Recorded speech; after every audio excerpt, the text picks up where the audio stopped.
loves! Welcome back to Miss DC Vlog. For today's video, sasagutin na po natin ang mga nagtatanong tungkol sa Keto apps kung paano nga ba daw tayo makipag-trade dito. So kung interesado ka sa video na ito, huwag i-skip ang videos, panoorin ito hanggang sa matapos. At kung bago ka pa lang sa aking channel, huwag kalimutang mag-like sa ating videos at mag-hit ng subscribe para palagi ko po kayong updated sa mga susunod na i-upload kong mga videos.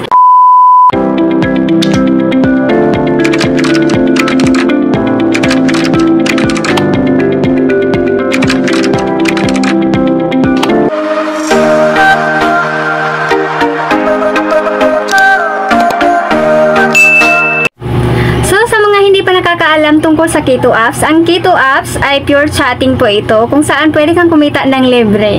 So mag-ipon ka lang naman ng diamonds, 500. So ang equivalent niyan ay meron ka ng 5 USD.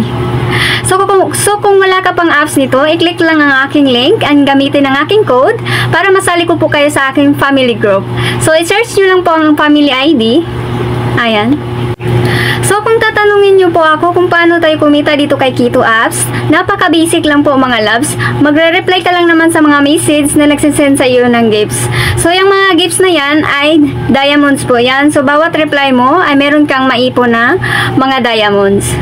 So pwede ka rin po makipag-trade dito kung meron ka nang naiipon na mga hand flowers sa daily login mo.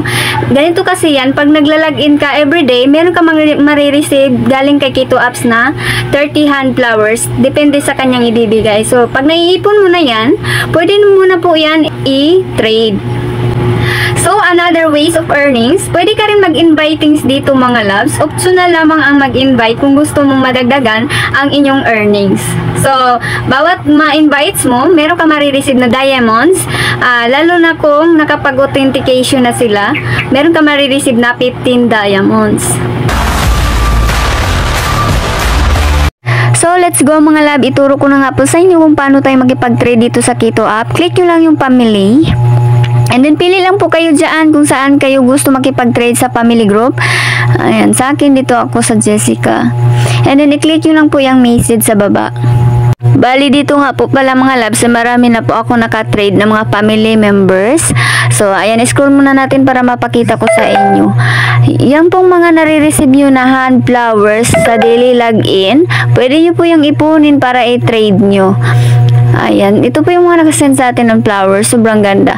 Marami pong klase ng gifts, no? So, ayan, merong mag-send sa atin ng flower or mga cola, bracelet. So, marami pong klase na gifts na pwede nyong i-trade. So, sundin nyo lang po ang step na ituturo ko sa inyo. Ayan, meron po tayong na-receive na cola. So, mga loves, huwag po basta-basta makipag-trade, ha? Lalo na sa mga bagong pasok pa lang sa mga family group. No? Piliin nyo po yung legit na trader para hindi po kayo ma-scam. Bali, ang kapalit po sa hand flower is diamond po yan. Madadagdagan po ang inyong diamond earnings kapag nakipag-trade kayo ng mga gifts. Dito mga loves, ilong press nyo lang po ang profile ng iyong ka-trade, then pindutin ang gifts. So dito makikita nyo ang backpack, click nyo lang po yan. Makikita nyo po yan yung mga naipon nyo na hand flowers or ibang gifts. So sa akin meron akong times 62, click lang po ang send.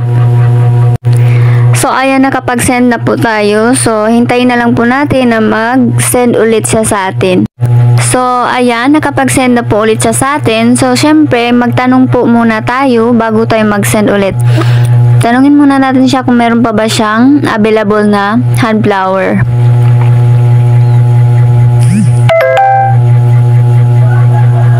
So, sabi niya dito, oo, may. So, ibig sabihin, meron pa siya. So, mag-send na po ulit tayo ng hand flower. So, pwede nyo pong palitan kung magkano ang, or ilan ang isend nyo na gift sa kanya. So, pwedeng 10. So, click nyo lang po yung send. So, ayan, nakapag-send tayo ng times 10 na hand flower sa kanya. So, hintayin na lang po natin ulit na mag-send po siya ng times 10 na hand flower sa atin. So, yun lang po lahat mga labs. I hope nakatulong po ito sa inyo. Huwag kalimutang mag-subscribe.